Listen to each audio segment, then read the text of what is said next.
Bonjour à toutes et à tous, je suis très heureux de vous retrouver pour un nouvel épisode des Échos des campagnes, spécial Figues Nouvelle Récolte 2025. Je me trouve en Turquie actuellement, c'est le début de la récolte et vous le voyez à côté de moi, je ne suis pas venu tout seul puisque Perrine Chilou, vous la reconnaissez, est à mes côtés pour superviser nos productions. Gonaïdine. Perrine, ma première question, quelques chiffres sur la nouvelle récolte, les tonnages, les quantités versus l'année dernière, est-ce qu'on a des reports anciennes récoltes ou pas? Alors on est plutôt à 80 000 tonnes, ce qui est comme l'année dernière, puisqu'on avait 79 000 tonnes annoncées de récolte 2024, sauf qu'en réalité, on pense qu'il y a plutôt 67 000 tonnes qui auraient été exportées sur la récolte 2024. On s'attend à une meilleure récolte cette année. Est-ce qu'on peut dire que la récolte est en retard? Ici, c'est vrai que les usines rentrent à peine les premiers tonnages. Alors elle est plutôt en retard par rapport à l'année dernière, mais c'est plutôt une récolte finalement classique.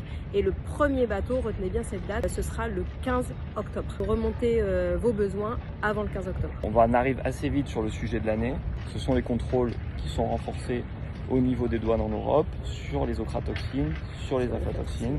Forcément, ce sont les deux mots qui ressortent le plus des déplacements et des rencontres qu'on a pu faire aujourd'hui. Aflatoxine, globalement, c'est contrôlable, c'est identifié, ils savent le gérer. On sait surtout le voir sur les figues et donc le trier. Le sujet reste l'ochratoxine. Est beaucoup plus difficilement détectable, à part grâce à une analyse de laboratoire. Et là, ça va être un vrai sujet pour eux et souvent un cas de force majeure, puisqu'ils vont voir retourner leurs marchandises alors qu'ils n'ont pas pu contrôler cette donnée. C'est absolument aléatoire puisqu'au sein d'un même carton, on peut avoir des produits absolument corrects et il suffit d'une seule figue touchée, indétectable à l'œil nu, y compris avec les lumières, pour pouvoir observer la présence de ochratoxine. Donc vous l'avez compris, il y a des risques financiers derrière. La différence avec l'année dernière, c'est que les usines avaient déjà des contrats en route, ils ont subi ces nouvelles réglementations et donc ça ne s'est pas vraiment ressenti au niveau de leur coût de production. Forcément cette année, quel va être l'enjeu? Le réintégrer malheureusement dans leur coût.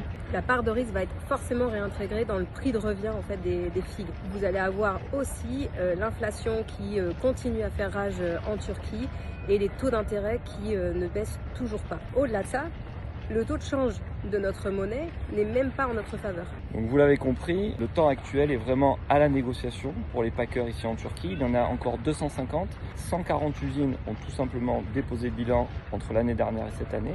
Du fait de ces contrôles renforcés et de ces problématiques de destruction de produits, le gouvernement n'est plus d'accord pour faire rentrer des figues contaminées ici. Le délai du 15 octobre sur le premier bateau s'explique aussi par ce délai nécessaire de négociation entre les exportateurs et les fermiers pour tenter d'obtenir des baisses de prix, pour intercaler le coût du risque et essayer de trouver un prix de marché qui permette encore de soutenir les ventes. On vous dit à très vite, on vous tiendra au courant sur l'évolution de la campagne et pour toute question, vous avez nos coordonnées.